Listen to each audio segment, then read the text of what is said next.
Hey, are you Lindsay? That's me. Walk around the General Mills Reserve today? I would love nothing more.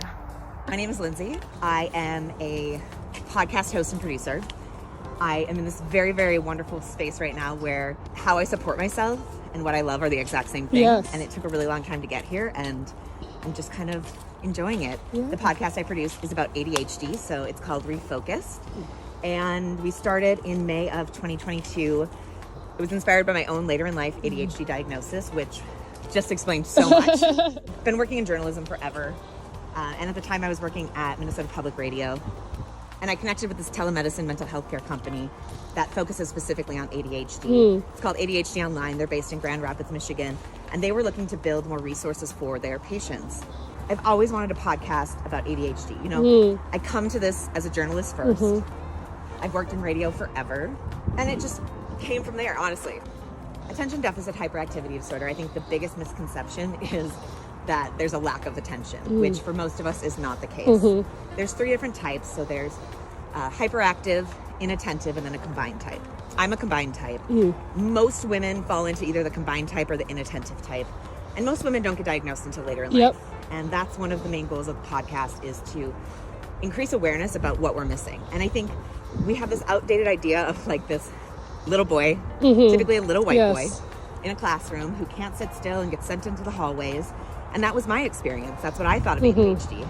It is so much more complex than that. Like, it is a brain disorder. Like, it is a disconnect between the chemicals that you're supposed to have to make you function as a human being. Things like executive function, attentiveness, inhibition. All of those are tied into the hormones and, you know, the dopamine in our brain.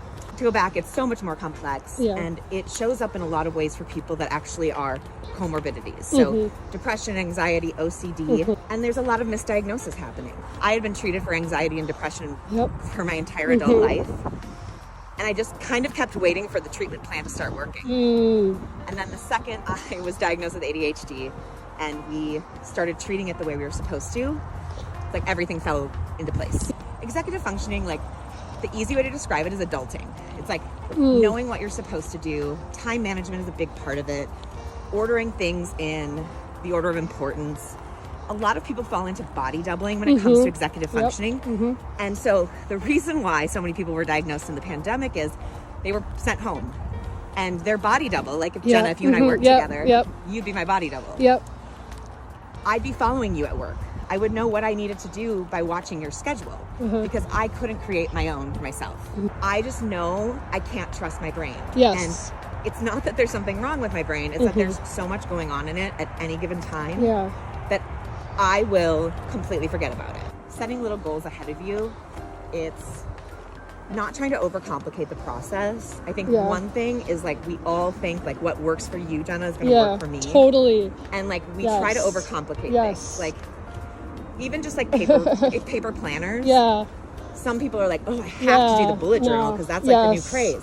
No, like, you have a very simple calendar where you write things down if it works for you. I mean, I sell Notion templates. That's like a big thing I do, and I teach it for ADHDers, but I'm like, not every ADHDer will think of it the same way, you know? No, absolutely. And that's, I think, the biggest thing of like how broad ADHD is. And also to keep in mind, like, what works for you this month might not work for you next month.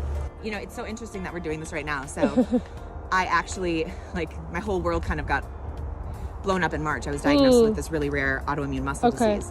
And so, like, today getting outside with you is like the first time I've left my house all week. Oh my gosh. For anything other than doctor's appointments. That's amazing. Yeah. So I spent 18 days in the hospital in September. And so it feels like this was like a nice little, like, it was supposed to happen. Yes, I agree. Because I think we rescheduled too. So it's like, I've been rescheduling a lot in my life. The biggest thing with the world and with human beings in general is the second we start to realize that, one, we were all not created equal. And that the world is one size fits all and we're all trying to fit into this box.